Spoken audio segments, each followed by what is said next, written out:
What's happening, everybody? This is the Gym Boss podcast. I'm Jimmy. I'm your host. This is everything for fitness businesses and gym owners. And today, I have had a question. I've had the same question twice by two people. It's not one of those things where I have people say, "Oh, I've had heaps of people asking me." That's not that. It's literally two people. So I thought, hey, cool. It's something that's new in the industry right now. Thought I'd give my 2 cents on it. And it is the hybrid gym fitness model that's going around, that's being spruiked by a certain person in the industry, and just want to know, is it worth your time? So in this video, I'm going to show you who it's for, who I definitely think it's not for, and some stuff, other key things to think about before you even go into this. So let's start with who I think it is for. Okay, so in this scenario, just to break it down a little bit more, basically it means hybrid means combining online and offline together. So you have your gym and you also have an online program, pretty much. That's pretty much what it is, right? So I don't know this guy's program, exactly what's in it, but that's just assume that that's pretty much what it is. And from some of the stuff I've seen, that's pretty much the long and short of it. So who's it for? I definitely think it's for a gym that's a well-established gym.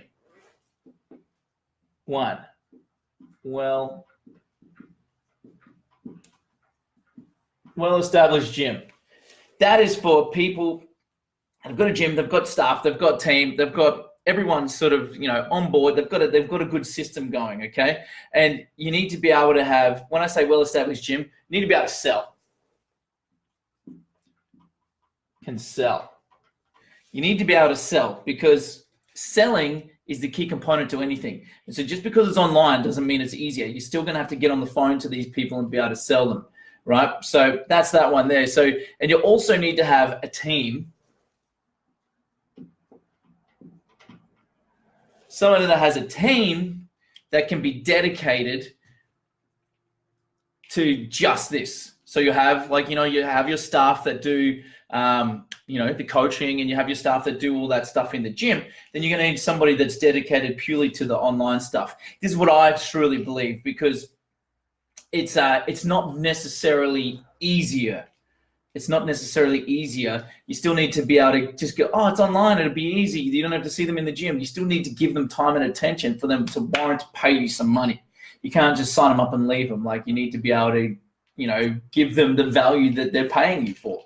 So you need to have, at least I believe, one team member that's solely responsible for that if it's not you. And it shouldn't be. If you're a gym owner, you should be, setting the guidelines and everything like that. So I think understanding the difference between the two. So you still need to have your current gym stuff be your core, I truly believe, because there are different, this is probably a bit out of the scope of this, but there are different marketplaces. There are different demographics that will need it. So for example, for me, I'm a seasoned gym owner. If I was going to go to somebody, I don't necessarily need to see them in the flesh to be able to get the value from the coach. So there's plenty of online coaches that work with guys and girls that are well-versed in the gym and know their stuff about nutrition. They just need that extra accountability piece and somebody to do the work, to do the program for them, to write it out and say, this is where you're going to go. I think that type of demographic. And the other demographic, which is more general population, which is most of the people that have gyms, I believe they still need to see people in the gym. Like, there's pros and cons to both, and this is going to open up a whole floodgate to things, but let's just leave it at that. So you need to be well established, you need to be able to sell, you need to be able to have a team dedicated. So that's who it's for. Who I think it's not for is even more important. Okay, I believe it's not for newbies.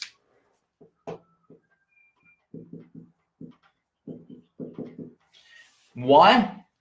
Good question. I'm glad you asked that, because if you are a newbie, just say you've got your PT certificates and go, great, I'm certified. I'm now going to go into online personal training. Hold on, I'll pump the brakes a little minute there, Skippy. We need to figure out, how do you get clients' results first? You need to be able to get results. So I'm going to call this point number 2 is you need to be able to be good at your craft. Get good at craft.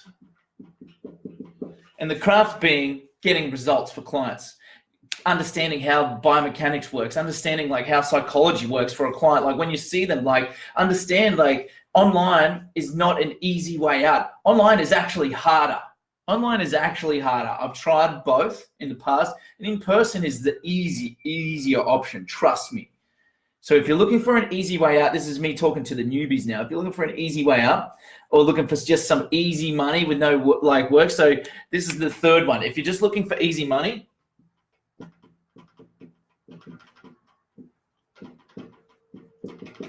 it's definitely not for you. If you're looking for easy money, it is definitely not for you, okay? Because it is not easier.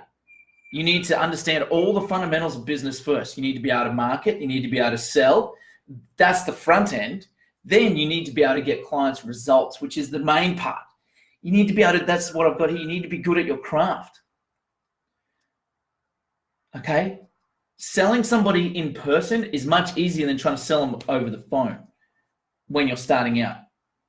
Because you can get in front of them, you can smile, you can see the facial expressions, you can shake their hand, you can make them a cup of coffee, get them a water, whatever. Do you know what I mean? Like that helps build the trust a lot more. And then you can actually get them in the gym and you know what I mean? Like all that stuff. If you're selling on the phone, you need to be an absolute dynamite on the phone. So that is what I've got here. So like, yes, if you're a well-established gym and you're looking for another revenue stream and it's not going to detract from what you're already doing, go for it.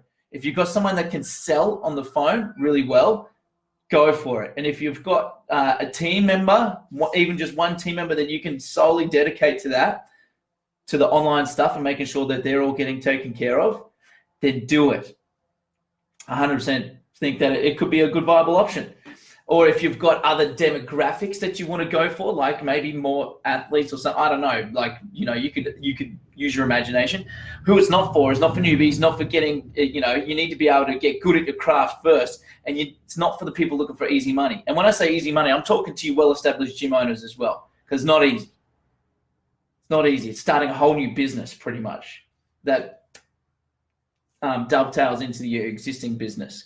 Now, from what I've seen, there's been other people saying, look, you know what you should do? You should fire all your clients, pretty much like the ones that aren't going to pay you high ticket, like $125 a week or more, and put them all into online. Me personally, I think that's a shitty way to do it. That's just me personally. I think, look, people are coming to you for the gym. They want to pay you $40, $50 a week for group training and boot camp stuff. Awesome. Keep them there, because the way that it's been picked, like there's always going to be a place for in-person in the gym. And yes, online is cool, new and exciting, the new shiny cool thing, but need to figure out how can it work, who it's for. Comes down to all marketing. Who is the demographic you're going to have online is going to be different to the demographic you have in the gym. Okay? So I think that's what we've got there. So the way I started this out was like, who is it for? Who is it not for? And then some other key things to think about. The key thing that I was going to say is it's not easy.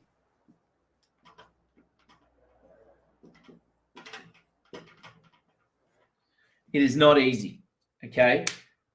It is something that you need to put 110% in. It can't just be an afterthought. It can't just be like a whatever. So anyway, that is my 2 cents on the hybrid model.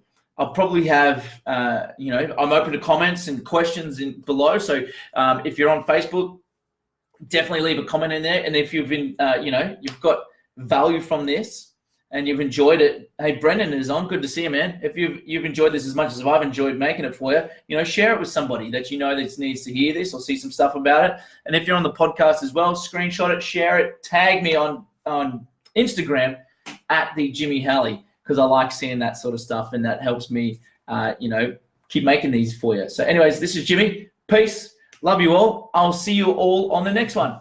Bye.